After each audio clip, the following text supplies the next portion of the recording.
Hello friends, ஒரு டேஸ்டியான முருங்கைப்பூ பொரியல் பண்ணுறதுக்கு அந்த முருங்கைப்பூவை வந்து இந்த மாதிரி தனித்தனியாக பிச்சு எடுத்துக்கலாம்.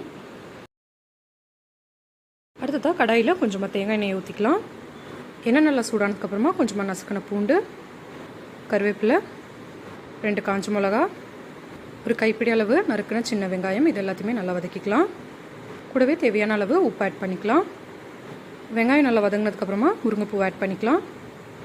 முருங்கைப்பூவை கொஞ்சம் நேரமாக வதங்க விடலாம்.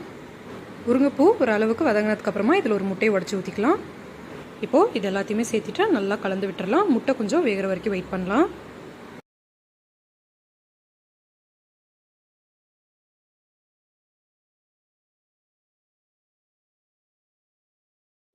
அவ்வளோதாங்க, ரொம்பவே சூப்பரான சுவையான முருங்கைப்பூ பொரியல் ரெடி. ஸோ கண்டிப்பாக நீங்களும் முருங்கைப்பூ கிடச்சா இந்த பொரியலை ட்ரை பண்ணி பாருங்கள். சுட சுட சாதத்தோடு வச்சு சாப்பிட அருமையாக இருக்கும். ட்ரை பண்ணி பார்த்துட்டு